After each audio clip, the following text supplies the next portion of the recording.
Saya sering diundang di salah satu pertemuan di komunitas pemilik bisnis dan pengusaha di Indonesia, dan waktu itu adalah yang datang calon-calon pemilik bisnis, calon-calon pengusaha seperti Anda, ya. Dan saya tanya kepada mereka, saat ini apakah tujuan mereka, apakah tujuan Anda, apakah pengen jadi pengusaha? Mereka bilang iya. Nah, waktu itu judulnya adalah Entrepreneur Sukses, menjadi seorang entrepreneur sukses. Lalu saya tanya, apakah Anda ingin menjadi seorang pengusaha sukses? Yes. Nah, cuma saya tanya juga begini, apakah Anda tahu bahwa ternyata banyak pengusaha-pengusaha juga yang tidak sukses? Ada pengusaha-pengusaha itu yang, ya betul, waktu saat mulai mereka bagus, mereka setelah setahun, 2 tahun dia jalan, tapi ternyata apa yang terjadi? Nggak semua bisa survive di 5 tahun pertama. Ya, bahkan ada survei yang membuktikan sekitar 80% usaha baru yang dirintis 5 tahun pertama itu ternyata tutup. Dan juga ada beberapa pengusaha yang juga usahanya tidak jalan karena mereka mungkin ada yang terlilit hutang, ada yang mereka tidak punya customer, dan banyak problema-problema lain yang membuat usaha mereka tidak jalan. Entah ada yang sepi, banyak kompetitor, perang harga, dan banyak sekali.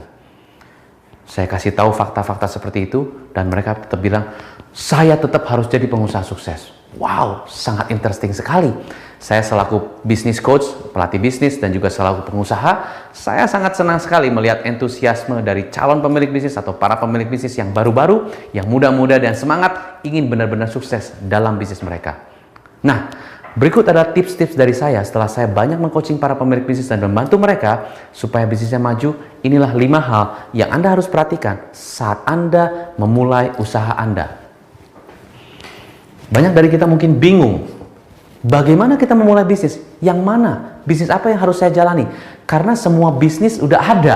Baju, makanan, online, semua sudah ada. Harusnya mulai dari mana? Fokuslah kepada hobi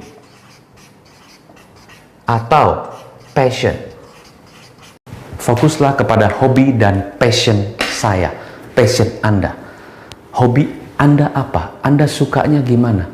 Passion itu adalah saya mau nggak mau harus, saya suka, dan saya itu suka sekali. Sampai malam, sampai kadang-kadang libur, saya tetap mengerjakan itu. Itu passion. Ya, jadi saya tidak pernah menyerah, terus-terusan melakukan hal itu, dan saya menyukai sekali. Itu passion Anda. Misalnya Anda passionnya atau Anda senang menggambar, membuat lukisan, atau Anda senang gambar-gambar, dan ternyata setelah Anda lihat gambar-gambar Anda, specifically Anda kelihatannya senangnya gambar-gambar yang lebih ke bangunan-bangunan begitu, atau lebih ke ya gedung-gedung. Nah, berarti itulah mungkin passion saya atau passion Anda saat waktu Anda menggambar tersebut. Nah, saran saya, jangan hanya jadikan hobi, tapi jadikanlah Anda master di hobi Anda itu. Misalnya kalau Anda tadi hobi menggambar dan gambaran Anda fokusnya lebih ke spesifik gambar-gambar bangunan begitu ya, gedung-gedung begitu, Anda belajar dan belajar terus. Carilah sertifikasi, belajar terus mengenai bagaimana Anda bisa jadi master di hobi Anda itu. Jadi jangan cuma fokus ke hobi, tapi fokuslah ke passion dan juga asahlah hobi Anda supaya Anda jadi master di hobi Anda tersebut. Fokus nomor 2 adalah hubungkan hobi kepada manfaat. Maksudnya seperti apa? Jadi tadi kalau Anda adalah hobinya menggambar, Anda hobinya menggambar gedung-gedung tadi, oke? Bangunan-bangunan itu. Nah, apakah gambar itu bermanfaat nggak buat orang lain? Apakah gambar itu bermanfaat nggak untuk orang-orang yang nanti akan melihat? Hubungkan itu menjadi manfaat buat mereka. Apakah mereka nanti akan membeli gambar Anda? Apakah mereka akan nanti berguna buat hidup mereka? Atau orang-orang nanti yang akan membeli gambar Anda? Dan kira-kira mereka akan membayar mahal nggak gambar Anda itu untuk membantu mereka? Seberapa seringkah orang akan membeli hobi Anda ataupun jasa Anda ataupun passion Anda dan supaya membantu mereka? Jadi coba Anda pikirkan, bagaimana hobi saya, atau tadi kalau saya hobi menggambar itu, bagaimana gambaran saya bisa membantu dan bermanfaat buat orang lain yang nantinya akan membeli ke hubungan ke bisnisnya saya ataupun ke hobi saya. Fokuskan kepada apakah mereka akan membeli gambar saya. Apakah itu bermanfaat buat bisnis saya atau buat diri saya? Apakah juga mereka akan membayar mahal gambar Anda tadi? Ya, seberapa seringkah mereka akan membayar itu? Oke, nomor 2. Nomor 3, fokus kepada siapa. Siapa yang nantinya akan membeli ataupun akan membayar hobi Anda, gambar Anda tadi. Siapa? Siapa mereka? Orang-orang yang seperti bagaimana mereka itu? Umur berapa? Income-nya bagaimana? Apa kebutuhan mereka? Ya. Apa yang gaya hidup mereka seperti apa? Fokus kepada siapa? Dan spesifiklah kepada siapa. Umur, pria apa wanita, kebutuhannya apa, gaya hidupnya bagaimana. Fokus kepada siapa yang nantinya akan membeli atau membayar hobi Anda tadi. Ya, tips berikutnya adalah tadi setelah Anda tahu siapa target market Anda, tips berikutnya adalah fokuslah kepada solusi. Maksudnya begini, misalnya tadi adalah target market Anda adalah, aduh saat ini saya pengen bikin ruangan kantor atau saya pengen bikin kantor, pengen gedung.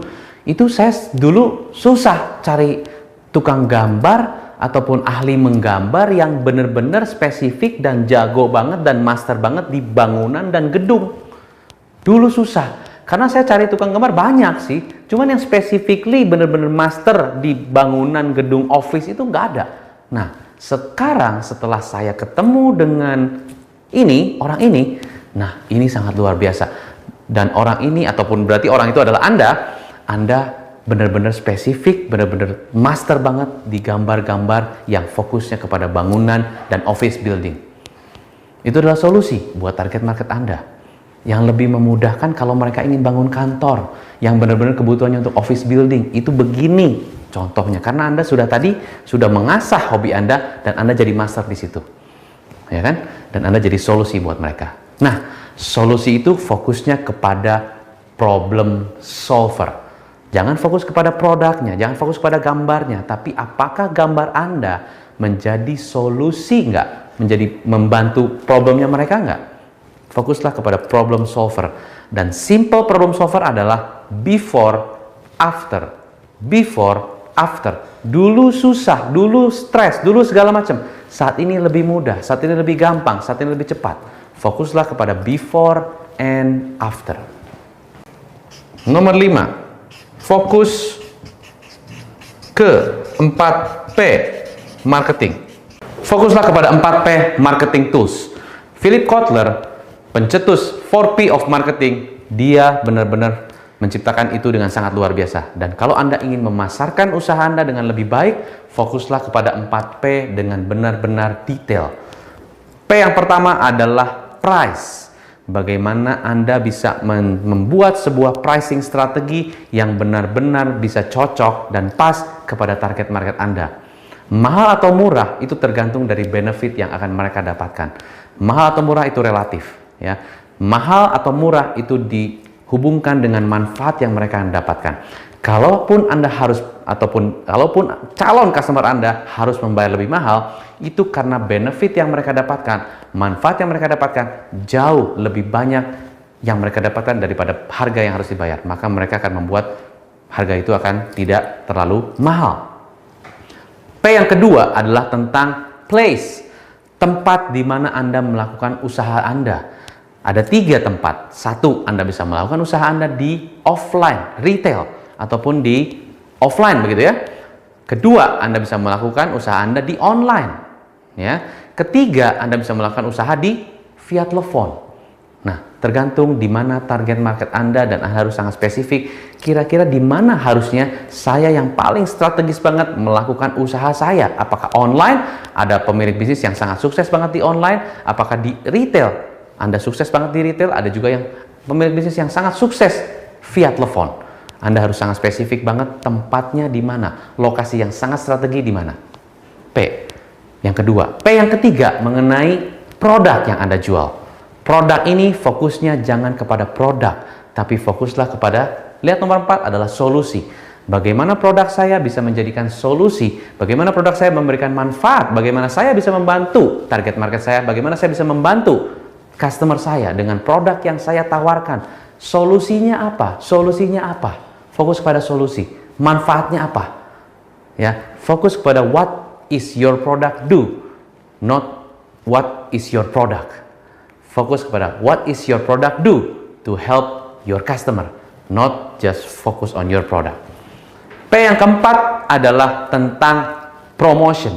Bagaimana Anda bisa menawarkan atau membuat suatu offering kepada calon customer Anda, supaya offering tersebut benar-benar bisa bermanfaat buat mereka dan akhirnya mereka akan membeli produk Anda dan hobi tadi Anda tadi.